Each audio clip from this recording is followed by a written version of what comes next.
L'erreur qu'on fait souvent quand on regarde des vidéos de self-défense, c'est de s'attacher à quelque chose d'impressionnant.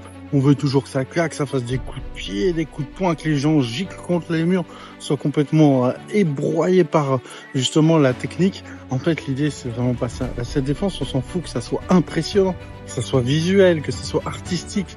On s'en fout de tout le côté esthétique. Le seul truc qu'il faut se passer, c'est que si jamais, bien sûr, après avoir négocié ou s'être enfui, on n'arrive toujours pas à se défaire d'une agression, ça va être de frapper de façon efficace. On s'en fout de l'esthétique, ce qu'on veut c'est l'efficacité.